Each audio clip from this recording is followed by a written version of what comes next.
आज की जो टॉपिक है, आज की टॉपिक 11th क्लास की फिजिक्स का प्रथम पाठ प्रारंभ करने जा रहे हैं।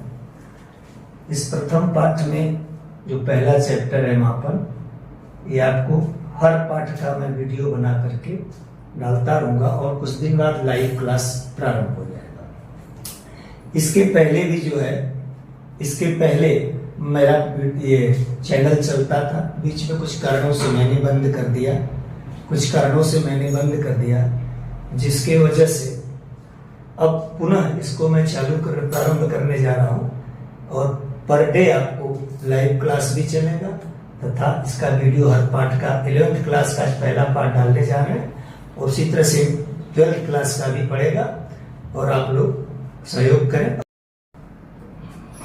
हाँ, जिन बच्चों का छूटा है या जो बच्चे नहीं पढ़ पाए हैं उसको देख करके एकदम इजीली पढ़ सकते हैं। आज मापन में मापन क्यों दिया गया, इस पाठ का नाम मापन क्यों दिया गया? क्योंकि हम लोग पढ़ने जा रहे हैं विज्ञान। जहां तक विज्ञान की बात आती है तो विज्ञान में एक शब्द वी जुड़ा है। जब वी जुड़ा है तो वी और ज्ञान, तो ज्ञान का अर्थ होता है जानकारी, ज्ञान का अर्थ होता है जानकारी। तो विज्ञान का मतलब विशेष जानकारी नहीं, विज्ञान का अर्थ है जब जानकारी 100% क्या हो, सही हो। तो जब जानकारी 100% सही होती है तो उसी को हम क्या कहते हैं, विज्ञान। जब अब सही जानकारी, तो सही जानकारी के लिए किसी चीज का मापन करना पड़ेगा, बिना मापन के सही जानकारी नहीं हो सकती। इसलिए विज्ञान का पहला पाठ यदि मापन है तो उसका सबसे बड़ा कारण है कि जानकारी को सही देने के लिए, सही जानकारी देने के लिए मापन की क्या पड़ती, आवश्यकता पड़ती है। इसलिए पहला पाठ मापन दिया गया। तो मापन होता क्या है? एक जैसे ये कोई वस्तु इतनी है, ये वस्तु है, इस वस्तु को किसी व्यक्ति ने कहा कि, किसी बच्चे ने कहा कि ये 10 सेमी है, दूसरे बच्चे ने कहा कि ये 8 सेमी है, तीसरे बच्चे ने कहा कि ये 7 सेमी है। अब ये तीनों के मस्तिष्क में जानकारी अलग अलग है। एक के जानकारी के अनुसार 10 सेमी, दूसरी के जानकारी के अनुसार 7 सेमी, तीसरी की जानकारी के अनुसार 8 सेमी। अब प्रश्न ये उठता है कि कौन सा सही है, कौन सा क्या है, गलत है। ऐसी स्थिति में अब इसको जब तक हम एक स्केल नहीं लेंगे, स्केल से जो ही मैंने मापा, स्केल लेकर के जो ही मैंने मापा, तब मैंने देखा कि ये 10 सेमी, 7 सेमी, 8 सेमी। तो जब इसकी मैंने लंबाई नापा तो पता चला कि इसकी लंबाई 9 सेमी है। तो 10 सेमी, 7 सेमी, 8 सेमी, ये तो ऑलरेडी ज्ञान है, ये ज्ञान है। और जो ही उसका मैंने मेजरमेंट कर दिया तो जो 9 सेमी आया, यही 9 सेमी क्या बन गया, विज्ञान बन गया। और तो इसके मैंने बताया कि मापन में मापन ही ज्ञान को विज्ञान बनाता है, एकदम इस बात को याद रखिए। मापन ही ज्ञान को विज्ञान बनाता है, बिना मापन के ज्ञान विज्ञान हो नहीं सकता।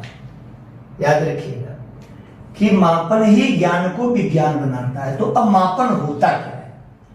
जैसे मैंने स्केल ले लिया, इस रेखा की लंबाई निकाला, तो जो ही मैंने इस रेखा की लंबाई निकाला तो इस रेखा की लंबाई कैसे नहीं थी, 9 सेमी थी। तो जब 9 सेमी थी तो निश्चित यही 9 सेमी विज्ञान हो गया। तो ये जो स्केल है, इस स्केल को ही मानक कहते हैं। अर्थात किसी भी चीज का मान ज्ञात करना है, किसी चीज की, मानक का मतलब मापन होता क्या है? मापन का मतलब इस रेखा कितनी लंबी है, मापन का सीधा सा अर्थ है किसी की औकात बताना। औकात बताने का अर्थ होता है कि उसकी वैल्यू कितना, उसका मान कितना है। तो मैंने स्केल लिया, स्केल को मानक मान लिया, स्केल को मैंने मानक मान लिया। तो मानक के द्वारा मानक के द्वारा किसी भी राशि, किसी भी पदार्थ की औकात बताना कि वो कितना है, उसका मान कितना है, उसी को हम क्या कहते हैं, मापन कहते हैं। अर्थात औकात बताने में तुलना की जाती है। क्या की जाती है? तुलना। अर्थात इस रेखा के बगल में मैंने स्केल रखा और इसकी तुलना, इस रेखा की तुलना मैंने जब स्केल से किया, तो जिससे हम तुलना कर रहे हैं वो मानक है। अर्थात जिसकी तुलना कर रहे हैं वो राशि है। अर्थात भौतिक राशि की मानक से तुलना करना ही क्या कहलाता है? मापन कहलाता है। अब बिना मापन के ज्ञान जो है विज्ञान नहीं हो सकता। इसलिए प्रथम पाठ विज्ञान में क्या दिया जाता है? मापन। तो मापन के दो कंपोनेंट हो गए। पहला तो एक हो गया मानक, क्या हो गया? मानक। और दूसरा क्या हो गया? राशि। तो मानक से राशि की तुलना करना ही मापन कहलाता है।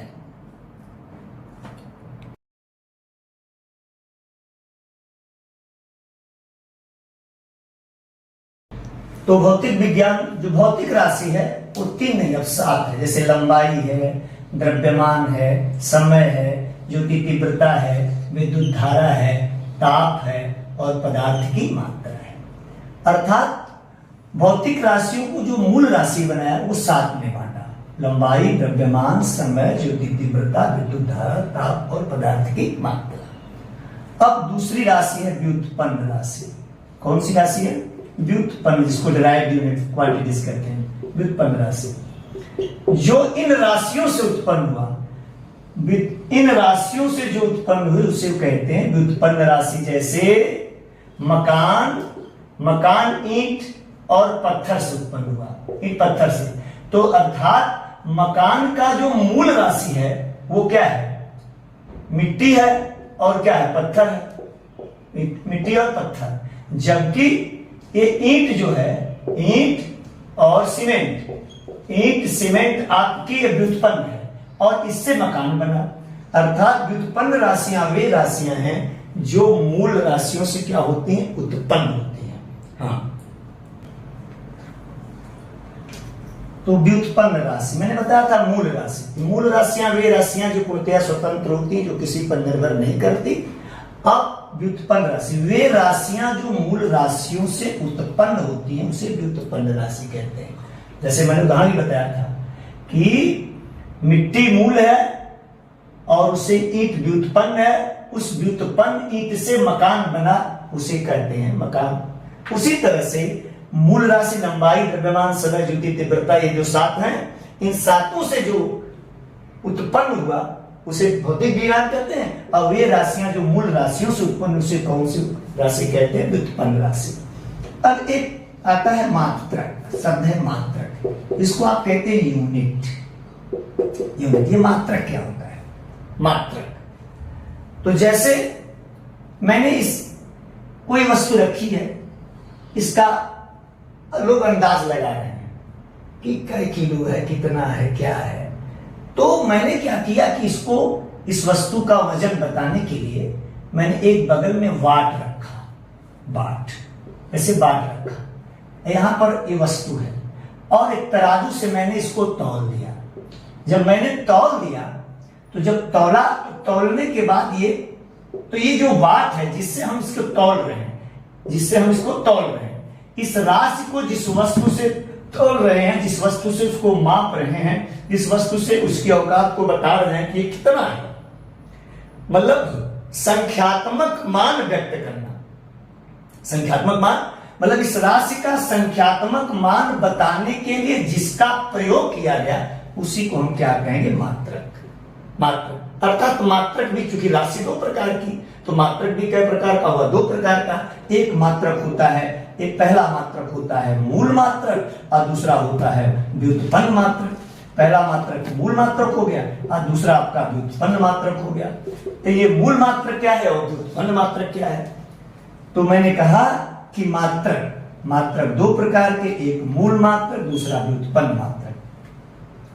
तो वे मात्रक जो पूर्णतया स्वतंत्र हैं, अर्थात जो किसी पर निर्भर नहीं है। तो मूल राशियां 7 हैं, तो मूल मात्रकों की संख्या भी कितनी हो गई? 7 हो गई। अब मूल मात्रकों की संख्या 7 हुई, अब उसको हम लिख रहे हैं। उसको आप एक जगह नोट बनाएं और नोट बना करके उसको चाहे तो आप नोट बना करके आराम से इजिली बनाते जाएं। तो मूल मात्रक और व्युत्पन्न मात्रक। अब मूल मात्रक लिखने जा रहे हैं जरा सा। तो मूल मात्रक तो मैंने कहा था, मात्रक के विषय बता दिया। तो मूल मात्रक में है आपका, जैसे लंबाई मूल राशि है, तो लंबाई का मीटर है, द्रव्यमान का किलोग्राम है, समय का सेकेंड है, ताप का केल्विन है, विद्युत धारा का एम्पीयर है, ज्योति तीव्रता का कैंडिला है, पदार्थ की मात्रा का मोल है। ये भौतिक विज्ञान में मूल राशि है और ये मूल राशि का मात्रक है। ये मूल राशि का क्या है? मात्रक है। अब इसका नोट आप बनाएं, नोट बना के एक जगह रख लें। अब दूसरा आ गया व्युत्पन्न मात्रक। व्युत्पन्न मात्रक क्या होता है? व्युत्पन्न मात्रक, जहां तक व्युत्पन्न मात्रक की बात आती है, तो व्युत्पन्न मात्रक की बात आती है तो मैंने कहा मूल राशियों से ही व्युत्पन्न राशियां उत्पन्न हुई। तो जो मूल राशियों से जब व्युत्पन्न राशियां उत्पन्न हुई, उसी प्रकार मूल मात्रक से, इस मूल मात्रक से व्युत्पन्न मात्रक उत्पन्न होते हैं। जो ही जैसे अभी छोटा सा उदाहरण बता दें कि अगर ये अकेले कहीं है, मीटर अकेले है, किग्रा अकेले है, ये जितने भी अगर अकेले हैं तब तो वो मूल है। और जो है मीटर किग्रा के साथ हो गया, किग्रा सेकेंड के साथ हो गया, केल्विन सेकेंड के साथ हो गया, एम्पियर किग्रा के साथ हो गया, कैंडिला किसी के साथ हो गया। अगर ये कहीं एक दूसरे से जो ही आपस में सट गए तो समझ लीजिए कि वो कौन सी मात्रक है? मूल मात्रक। अब जैसे मैंने कहा मीटर और प्रति सेकेंड हो गया, अर्थात मीटर के साथ सेकेंड भी आ गया। तो जो ही मीटर के साथ सेकेंड आ गया तो इसका मतलब हो गया कि ये ऑलरेडी ये जो हो गया ये व्युत्पन्न मात्रक हो गया। अर्थात वे मात्रक जो मूल मात्रकों से उत्पन्न होते हैं उसे व्युत्पन्न मात्रक कहते हैं। जब मैंने एक उदाहरण बताया कि जब ये मात्रक अकेले अकेले हों, मीटर अकेले, किग्रा अकेले, सेकेंड अकेले, केल्विन अकेले, तो ये जितने भी मात्रक हैं उसको ऑलरेडी जो है आप मूल मानेंगे। जो ही कहीं एक दूसरे के साथ डिवीजन के द्वारा, मल्टीप्लाई के द्वारा अगर ऐड हो गए, आपस में सट गए, तो निश्चित रूप से ऐसे मात्रक को कौन सा मात्रक कहते हैं? व्युत्पन्न मात्रक कहते हैं। और इसी व्युत्पन्न मात्रक से ही बीमा का निर्माण होता है। बीमा का निर्माण होता है। जैसे आपने कहा मीटर है, ऐसे हमने कहा कि क्षेत्रफल है, तो क्षेत्रफल लिखते हो कि किसी आयत का क्षेत्रफल लिखते हो कि लंबाई गुणे चौड़ाई। तो लंबाई गुणे चौड़ाई, लंबाई जब भी नापोगे मीटर में नापोगे, चौड़ाई मीटर में नापोगे। तो अगर तुम कह दो कि क्षेत्रफल मीटर, अगर क्षेत्रफल किसी वस्तु का क्षेत्रफल, किसी आयत का क्षेत्रफल बताने में आप मीटर कह दोगे तो ये बहुत बड़ी गलती मानी जाएगी। हमने कहा किसी एक आयत की लंबाई 5 मीटर, चौड़ाई 3 मीटर, तो उसका क्षेत्रफल आप 15 मीटर नहीं लिख सकते, 15 मीटर स्क्वायर लिखोगे। तो अभी मैंने कहा कि अगर मीटर अकेले है तब तक तो वह मूल है, और जो ही मीटर पर स्क्वायर लग गया तो वह व्युत्पन्न हो गया। तो जो स्क्वायर लगा करके व्युत्पन्न मात्रक निकाल रहे हो, तो ये जो घटवा लगा रहे हो, इसी को हम कहते हैं बीमा। इसी को क्या कहते हैं? बीमा। जैसे उदाहरण के तौर पर और आपको बता रहे हैं, जैसे आयतन है। आयतन का सूत्र होता है कि लंबाई गुणे चौड़ाई गुणे ऊंचाई। लंबाई गुणे चौड़ाई गुणे ऊंचाई। तो लंबाई भी मीटर में, चौड़ाई भी मीटर में, ऊंचाई भी मीटर में। अब आयतन जब बोलते हो तो आयतन को बोलते हो मीटर क्यूब। मीटर नहीं बोलते, अगर मीटर बोलते तो मूल होता, और जो ही मीटर क्यूब बोलोगे तो व्युत्पन्न हो जाएगा, क्योंकि मीटर पर 3 घात लग गया। तो जब ये व्युत्पन्न हो गया तो ये जो घात आप लगा रहे हो उसी को कहते हैं बीमा। और इसी से बनता है आपका बीमीय सूत्र। क्या बनता है? बीमी सूत्र। अब अभी मैंने बताया आपको कि बीमा की बात कहा तो मूल मात्रक जैसे मीटर था, तो जो ही इस मीटर पर मैंने 2 घात लगा दिया तो वो एक, मैंने कहा 2 घात, इसे व्युत्पन्न मात्रक होगा। तो ये जो मैंने घात लगाया ये बीमा है। अब ऑलरेडी बीमीय सूत्र और प्लस बीमी सूत्र पर कितने न्यूमेरिकल बन सकते हैं उसको अगले वीडियो में हम अपलोड कर रहे हैं।